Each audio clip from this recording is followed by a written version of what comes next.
نہ کوئی تاریخ ہے اس کے علاوہ، نہ کوئی وجہ تھا، نہ کوئی بنیاد ہے. یہ بنا اس لیے کہ ہم نے اس ملک کا کیپٹل بنانا تھا اور یہاں بیٹھ کے ہم نے اس ملک کے عوام کے مسائل حل کرنے تھے.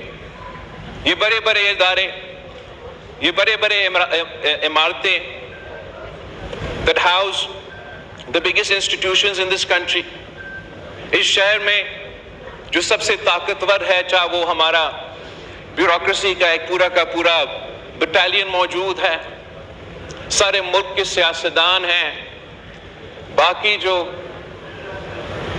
طاقتور لوگ ہیں سب اسی شہر میں ہیں. مگر افسوس کے ساتھ کہ جب سے یہ شہر بنا، جب سے اس ملک میں ہم نسلوں سے سیاست کرتے آ رہے ہیں، ہم جس کام کے لیے ہم ادھر آتے ہیں وہ ہم پورا نہیں کرتے. ہم یہاں پہنچ کے سازشیں شروع کر دیتے ہیں، ایک دوسرے کے خلاف لڑنا کو ترجیح دیتے ہیں.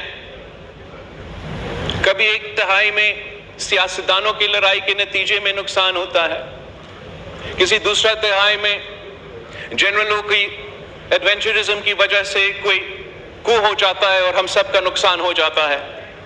اور آج کل جو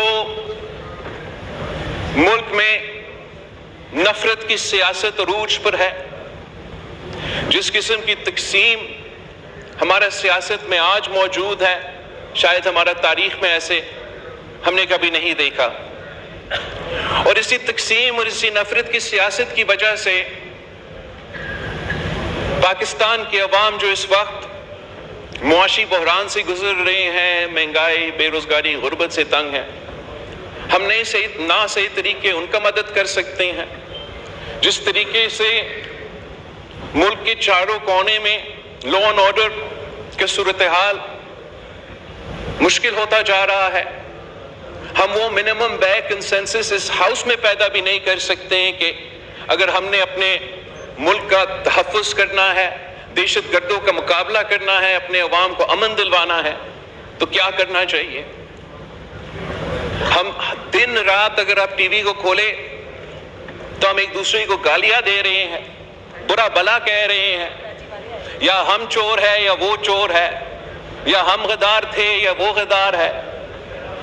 اور ہمیں کہیں نہ کہیں کوئی طریقہ نکالنا پڑے گا کہ ہم اپنا لڑائیاں لڑتے رہیں مگر سیاست کے دائرے میں رہ کے.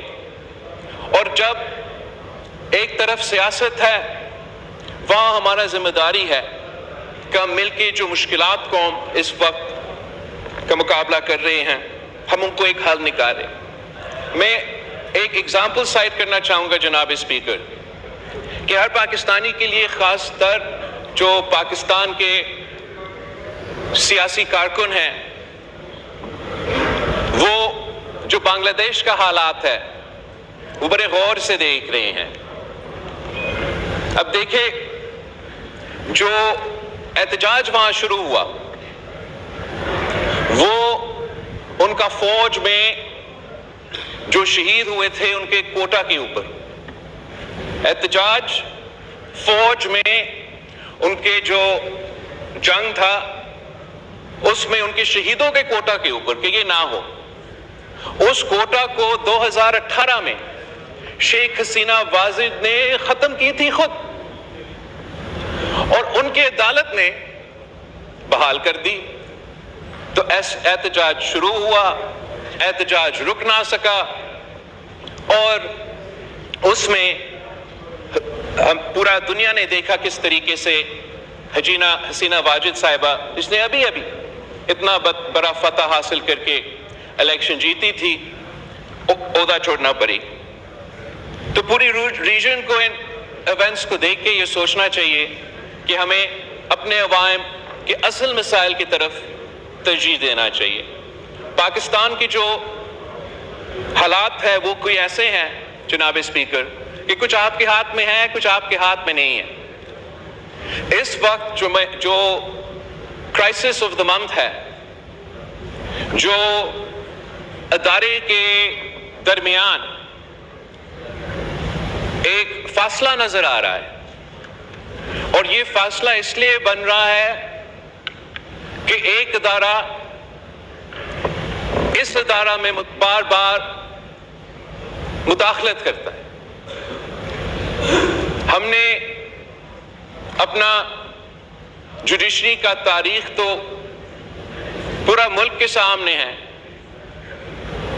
مگر ہم نے دنیا کا، جیسے ارشد ندیم صاحب نے کوئی گولڈ کا تاریخ رکت کی ہے، تو ہمارا جوڈیشری نے بھی جناب اسپیکر ویسے ورلڈ ریکارڈز توڑ دیے۔ ماشاءاللہ پاکستان کا جو جوڈیشری ہے وہ اتنا قابل ہے کہ وہ نہ صرف عدالت چلاتے ہیں، وہ تو جناب اسپیکر ڈیم بھی بنا سکتے ہیں۔ ہمارا ماشاءاللہ جناب اسپیکر جوڈیشری اتنا اہل، اتنا کامیاب، اتنا قابل کہ وہ انصاف بھی دلواتے ہیں، ڈیم بھی بناتے ہیں، اور جناب اسپیکر مہنگائی کا مقابلہ بھی کر سکتے ہیں۔ وہ تو سموسے اور ٹماٹر کی قیمت بھی ادا کر سکتے ہیں، طے کر سکتے ہیں۔ ہمارا جوڈیشری اتنا زبردست ہے جناب اسپیکر کہ میں سمجھتا ہوں کہ کوئی جوڈیشری پوری دنیا میں ان کا مقابلہ نہیں کر سکتی۔ ہمارے ہاں اتنے بڑے بڑے ثانیہ ہوئے ہیں، بڑے بڑے ثانیہ ہوئے ہیں۔ میں تو اپنا پارٹی کا اور اس ملک کے بارے میں کہوں تو شہید محترمہ بینظیر بھٹو کا شہادت، قائد عوام شہید ذوالفقار علی بھٹو کا شہادت، اور اس طریقے سے پاکستان کے شہریوں کے اپنے کیسز، اپنے شکایتیں، جو کہ آج تک انصاف کا منتظر ہے۔ ہم تو جوڈیشری کے شکر گزار ہیں کہ ہمیں 3 نسلوں کا جدوجہد لڑنا پڑا، 1970 سے لے کے 2024 تک انتظار کرنا پڑا، بٹ آخر قائد عوام شہید ذوالفقار علی بھٹو کو ہمارا جوڈیشری نے اس حد تک انصاف دیا جناب اسپیکر، اس حد تک کہ غلط ہوا کہ فیئر ٹرائل نہیں ملا، مگر ساتھ ساتھ یہ کہتے ہیں کہ ہم اس کے بارے میں تاریخ کو درست کرنے کے لیے کوئی واضح عمل نہیں اٹھا سکتے ہیں۔ جب ڈیم بنانے کی بات آتا ہے جناب اسپیکر، ٹماٹر اور سموسہ کی قیمت طے کرنے کی بات آتے ہے جناب اسپیکر، تو آئین اور قانون پتہ نہیں کہاں چلا جاتا ہے۔ جب انصاف کی بات آتی ہے تو آئین اور قانون کو فیسیلیٹیٹ کرنا چاہیے، ہمارا ملک میں ایک رکاوٹ بن جاتا ہے۔ یہاں پاکستان کی سیاست میں ایک سٹارم ان ٹی کپ کو ایک فل بلون کانسٹیٹیوشنل کرائسس میں تبدیل کیا جا رہا ہے، اور یہ کرائسس کا ذمہ دار نہ آپ ہو جناب اسپیکر، نہ میں ہوں، نہ وزیر اعظم، نہ اس ہاؤس میں کوئی بیٹھا ہوا شخص۔ This is a crisis of the judiciary, by the judiciary and for the judiciary.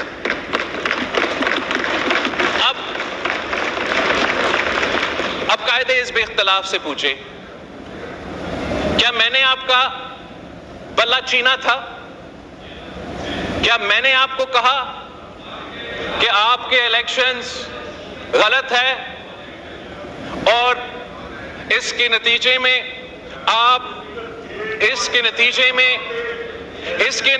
میں جناب اسپیکر میں نے ان کا تقریر کو تشریف رکھیں، وہ وائنڈ اپ کریں، آپ رسپونڈ کریں بھائی، میں آپ کے خلاف کہاں بول رہا ہوں؟ Calm down, calm down. قائد حزب اختلاف صاحب، بولنے تو دے. تشریف رکھے, وائنڈ اپ ہو رہا ہے, تشریف رکھے. Anyway, جناب اسپیکر, مقصد یہ کہ میں نے تو نہیں کیا. عدالت نے کہا تھا کہ عدالت نے کہا تھا کہ یہ تو انہوں نے اپنے الیکشنز میں دھاندلی کی, جس کی وجہ سے ان کو نہ نشان ملے گا اور یہ نہ جماعت رہیں گے. یہ فیصلہ میں نے نہ آپ نے نہیں سنایا, انہوں نے سنایا. اور میں سمجھتا ہوں اس فیصلہ تشریف نے, رکھے, وائنڈ اپ کر رہے ہیں. میں وائنڈ اپ ہی کر رہا ہوں. اب تشریف اس رکھے, وائنڈ فیصلہ اپ نے کر. جناب اسپیکر, اس فیصلہ نے ایک مرا ہوا سیاسی جماعت جن کا الیکشن کا کیمپین کا نہ سر و پیر تھا, ان کو عین وقت میں ایسے فائدہ دیا کہ پورا جماعت جو ہے وہ موبلائز ہو گیا. اور اس الیکشن کے آخری وقت میں یہ فیصلہ لینا, اس کا سیاسی اثرات بھی تھے. اب کہا جا رہا ہے یہ کر رہے ہیں, وائنڈ اپ کر رہے ہیں. میں مولانا صاحب کو دیتا ہوں, وائنڈ اپ کریں. بلاول صاحب اب کہا جا رہا ہے, جی وائنڈ اپ کر رہے ہیں. تشریف رکھے, اب وائنڈ کہا اپ جا رہا ہے, اب کہا جا رہا ہے جناب اسپیکر کہ ان کو, اب کہا جا رہا ہے جناب اسپیکر, اب کہا جا رہا ہے جناب اسپیکر کہ اصل میں ہم نے یہ کہا ہی نہیں, اصل میں ہم نے یہ کہا ہی نہیں. اصل میں یہ ہے کہ جو انہوں نے مانگا بھی نہیں, جو آئین اور قانون میں گنجائش بھی نہیں, ہم ایسی سیاسی فیصلہ دیتے ہیں جس سے ان کو بس آپ ایسے دے دیں یہ سیٹیں جیسے یہ ٹافی ہے اور ایسے آپ بانٹے. جناب اسپیکر, جی تشریف رکھے, وائنڈ اپ ہو رہا ہے. جب تک جی یہ بلاول ملک صاحب وائنڈ اپ کر رہے ہیں. آئین اور قانون کے مطابق نہیں چلے گا, تشریف رکھے, وائنڈ اپ جب کر رہے ہیں. تک یہ ملک جمہوری انداز. جی بلاول صاحب, اب نماز کا بھی وقت ہے, کائنڈلی. میں مکمل کر رہا ہوں جناب اسپیکر, آپ بالکل ہی فکر نہ کریں.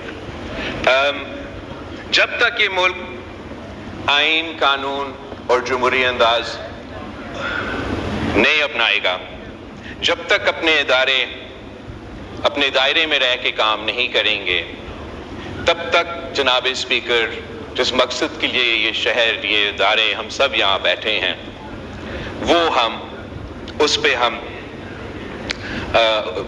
اس طریقے سے عوام کی امیدوں کے مطابق فنکشن نہیں کر سکیں گے.